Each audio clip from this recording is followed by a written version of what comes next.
So welcome back, my dear students.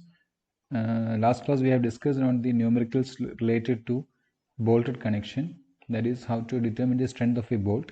So today's class we are going to discuss how to find the efficiency of a bolted connection. So first question, the plate of a 6 mm thick tank are connected by a single bolted lap joint with 20 mm diameter bolt at 60 mm pitch. Calculate the efficiency of the joint. The ultimate tensile stress of the plate is given as 410 megapascal and assume 4.6 grade bolt. So it is given a 6 mm thick plate is used to connect in a single bolted lap joint using 20 mm diameter bolt at 60 mm pitch. The efficiency of the joint is to be calculated. The tensile strength of the plate is given as 410 and assume 4.6 grade bolt. So what you can do is you can draw the diagram corresponding to a lap joint. It is given the gauge distance is 60 mm. So we will assume the pitch is also 60 mm. We will assume the pitch also 60 mm. Pitch is 2.5D. You will get minimum pitch is 2.5D. That is here it is 20 mm diameter. You will get it as 50 mm. So also we can assume it as 50. The minimum pitch is 50. So we can take it as 60 also. So the grade of the bolt is 4.6. So which means the ultimate strength of the bolt is 4 into 100, that is 400 Newton per mm square. Given Fu is equal to 410 megapascal, that is Fy is equal to 250 megapascal. This is for plate. This is for the plate and this is for bolt. Now the nominal diameter of the bolt is given as 20 mm. So which means the actual diameter of the hole from table number 19 of IS 800 2007, you will get the clearance plus 20 mm, that is clearance you will get it as 2 mm, which means the actual diameter of the hole is 22 mm. We have discussed this in the last class. Now the next one is bolt capacity, that is the strength of the bolted connection. That is, the bolt capacity can be the smallest of shear strength of bolt, bearing strength of bolt, or tensile strength of plate. So we'll see the first one, that is shear capacity of the bolt given in 10.3.3. where VDSB, there is a design shear capacity, is equal to VNSB divided by gamma MB, where VNSB is equal to Fu by root 3 into NN ANB plus NS ASB, assuming the shear acts on the thread, which means the shear plane is on threaded area, which means Nn is equal to 1 and Ns is equal to 0. Since this is a lap joint, only one plane, shear plane is there, and we will assume that shear plane is at the threaded portion. So we'll get A and B as 0.78 into pi by 4 into 20 square. You'll get nearly 245 mm square. That is, you will get the area of the threaded portion as 245 mm square. That is, V and SB, you will get it as 400 by root 3. That is, 400 is the ultimate strength of the bolt by root 3 into 1, that is Nn into A and B, that is 245. You'll get it as 56580.32 Newton, which is 56.58 kilonewton. Now from table number 5 of your IS 800 2007, page number 30, you'll get the gamma MB value as 1.25. That is the resistance governed by ultimate stress. You'll get it as 1.25. From there, dividing it by 1.25, that is VNSB divided by 1.25, you'll get VDSB, which is the shear capacity of the bolt, that is 45.22 kilonewton. So this is the shear capacity of your bolt.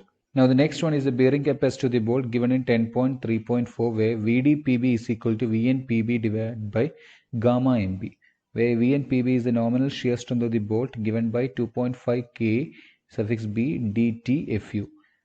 So you need to find the value for KB. So from the close we had discussed in the last class, you have take the end distance or the edge distance as 1.7 times the whole diameter. The minimum edge distance as 1.7 times the whole diameter, that is we'll get 1.7 into D naught. 1.7 into D naught, that is 1.7 into 22, that is 37.5. but we will take, this is the minimum. This is the minimum that we can give, but we will go for a safer side, that we'll go for 40 mm, which is okay. At least we at the minimum we should give it 37.5, but we'll provide for 40 mm.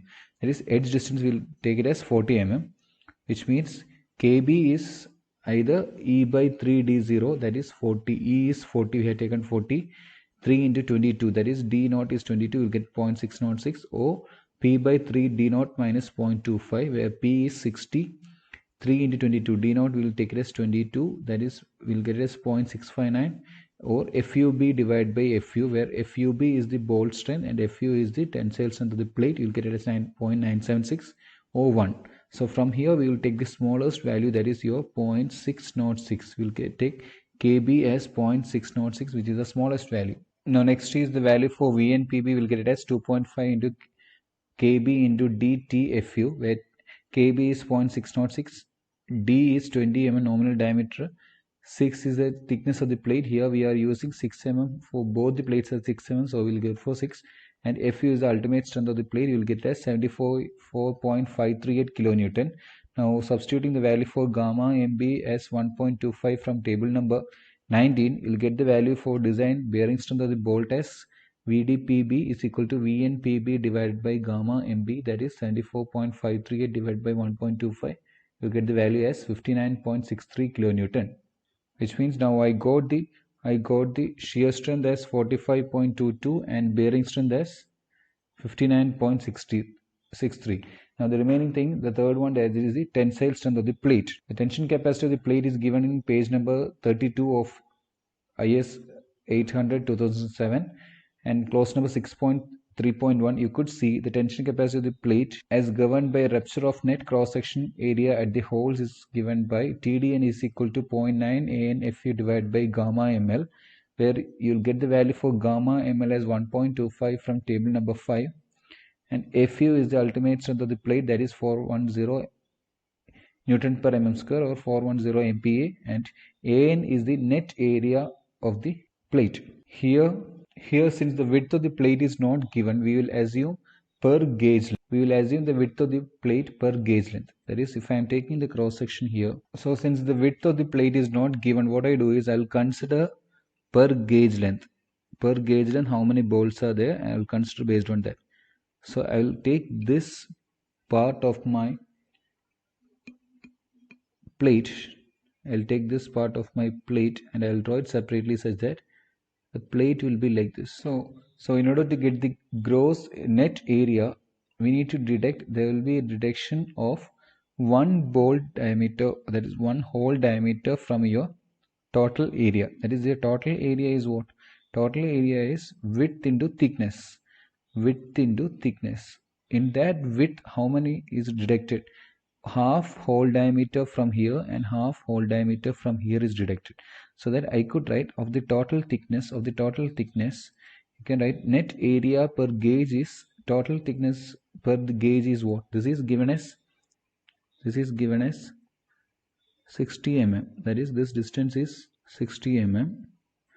Out of that half the hole diameter from here and half the hole diameter from here, that is total one hole diameter is deducted, that is 60 minus 22 is the effective width into there is 6 mm is the thickness, that is you'll get as 60 minus 22 into 6, that is 228 mm square. That is how you will calculate the net area per gauge of your section. Since this we are doing because the width of the section is not given, we will go for per gauge length of the section. Now the TDN, that is 0.9 ANFU divided by gamma ml, that is 0.9 into 228 into 410 divided by 1.25, you'll get that 67.306 kilonewton. That is, I could say the design strength of the bolt is the least of the strength in bearing, that is 45.22 kilonewton, or the strength in bearing, that is 59.63 kilonewton, or the tensile strength of the plate, that is 67.306 kilonewton. So I'll choose the strength of the plate as strength of the joint as 45.226. that is the strength governed by shearing of your bolted connection. Now you are asked to find the efficiency of the bolted connection. The efficiency of the bolted connection in percentage is bolt strength per gauge divided by strength of the solid plate per gauge into 100. Now you have found the bolt strength as 45.226 kilonewton. Now you need to find the strength of the solid plate per gauge length. Strength of the solid plate per gauge length is given in your IS 800 2007. That is, strength of the solid plate is equal to TDG, that is equal to AG Fy by gamma m naught. That is, you could see here the design strength of a member under axial tension TDG as governed by yielding of cross section. That is the strength of the solid plate. TDG is equal to Ag Fy by gamma m naught, where Fy is the yield strength of the materials. If you are using 410 MPa steel, the yield strength is 250 Newton per mm square. Ag is the gross area of the cross section, that is, I'll tell you how to get it. And gamma m naught you will get it from table number 5, that is a partial safety factor for failure in tension by yielding. You get this value as 1.1. So now we are going to see how to find the value of gross area, that is gross area of cross section, that is Ag. Now considering per pitch length or per gauge length of your plate, you'll get this is 60 mm, thickness is 6 mm. So gross area means without deducting the whole diameter, my Ag is what? Ag is equal to 60 into 6. That is without deducting the whole diameter, I'll get Ag as 60 into 6, that is 360 mm square. And Fy for 410 grade steel is 250 MPa, and gamma m naught from table number 5 you'll get it as 1.1, which means substituting this value over here, Ag Fy by gamma m naught, you will get the value for TDG as 81.81 kilonewton, which means the efficiency is bolt strength per gauge by strength of the solid plate per gauge into 100. That is, bolt strength is 45.226 and solid strength of the plate is 81.81 into 100. You'll get the efficiency as 55.27. So I hope you have understood how to find the efficiency of a bolted connection. Next lecture we will similarly discuss with how to find the efficiency of a zigzag bolted arrangement.